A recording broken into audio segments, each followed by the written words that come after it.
कहानी बायोटेक्नोलॉजी में बीई करने वाले पारस चोपड़ा की है। पारस चोपड़ा ने इंजीनियरिंग की सक्सेस बिजनेस छोड़कर अपनी कंपनी शुरू की थी। आज 60 करोड़ रुपए से ज्यादा टर्नओवर के साथ सक्सेस लोगों के लिस्ट में है। पारस ने जो किया वह बिल्कुल आसान नहीं था। अब चलिए जान लेते हैं इनका शुरुआती दिन कैसे बीता, इनका जन्म कहाँ हुआ, इनकी जन्म धरती कहाँ है, इन्होंने कैसे पढ़ाई किया। तो चलिए शुरू करते हैं। पंजाब में जन्मे पारस चोपड़ा पढ़ाई में हमेशा सबसे आगे रहने वाले बच्चों में से थे। कंप्यूटर से पारस की परिचय बहुत छोटी उम्र में ही हो गई थी। पारस के अनुसार उनके पिता अपने काम के लिए कंप्यूटर का इस्तेमाल करते थे। उन्हें देखकर वह भी इसके प्रति आकर्षित हुआ और करीब 13 वर्ष की उम्र में जब दूसरे बच्चे कंप्यूटर पे गेम खेला करते हैं, पारस प्रोग्रामिंग करने लगा। स्कूल पूरा होते होते वह प्रोग्रामिंग में माहिर हो चुका था। अब उसने दिल्ली कॉलेज ऑफ इंजीनियरिंग में दाखिला लिया और सब्जेक्ट के रूप में बायोटेक्नोलॉजी को चुना।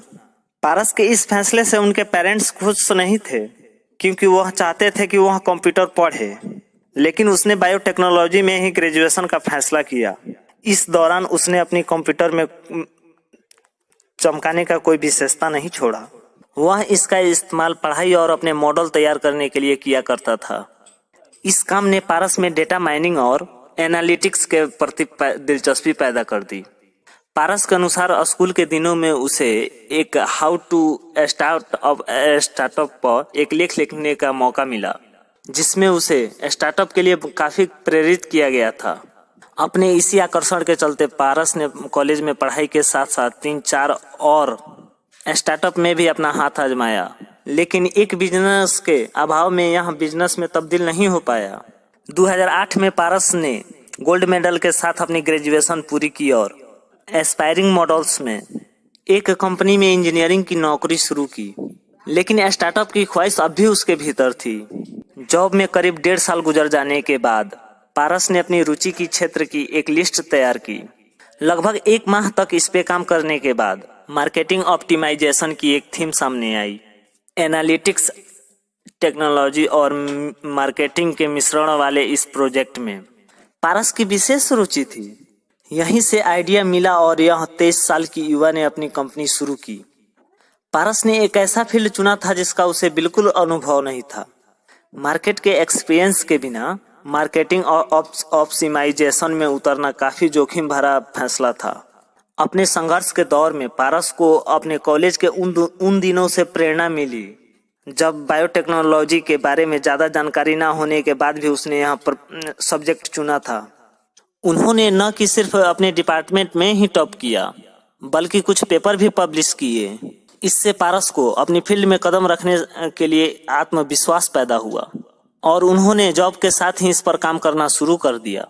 पारस का मकसद गूगल के लिए एक प्रोडक्ट तैयार करना था, जिसका इस्तेमाल यूजर अपने वेबसाइट को बेहतर बनाने और उसके ऑप्टिमाइजेशन के लिए कर सकें। करीब 8 महीनों तक इस पे काम करने के बाद पारस कई फीचर्स वाले एक प्रोडक्ट तैयार किए और यह प्रोडक्ट तैयार करने में वह कामयाब हो गए और 2010 में विजुअल वेबसाइट नाम के इस सॉफ्टवेयर को लॉन्च किया। अब सैलरी के कुछ हिस्सों से शुरू हुई पारस की कंपनी विंगीफाई चंद महीनों में ही अच्छा बिजनेस करने लगी। इसे देखते हुए पारस ने जॉब छोड़कर अपना पूरा ध्यान इसी पे फोकस करने का फैसला किया। पारस के इस फैसले का असर उनके कंपनी की तरक्की पर भी नजर आया और जनवरी 2011 तक कंपनी का टर्नओवर $30,000 तक पहुंच गया, जो आज करीब $10 मिलियन के आंकड़े को पार कर चुका है। वर्तमान में 40 से ज्यादा कर्मचारी उनके साथ उनके कंपनी में काम करते हैं। आज उनकी कंपनी लगभग 7,500 कस्टमर्स को अपनी सेवाएं प्रदान करती है और यह विदेशों के कंपनी से टक्कर बार बार लेते रहते हैं। तो दोस्तों, जिंदगी में जो मेहनत करता है वही आगे बढ़ता है, वही सक्सेस होता है। हमें आपसे यही उम्मीद है कि आप भी मेहनत करें और आप भी सक्सेस हो और ऐसे ही हमारी वीडियो आप लोग देखते रहें। जीने का हौसला मिलेगा और जीतने की उम्मीद मिलेगी। जब भी आपको अकेलापन महसूस हो, एसएमडी मोटिवेशन को याद कर लेना। और हाँ, मेरी वीडियो आपको अच्छी लगी हो तो चैनल को सब्सक्राइब करो और साथ में बेल आइकन दबाओ, ताकि हमारे अगले मोटिवेशन का नोटिफिकेशन सबसे पहले आप तक पहुंचे।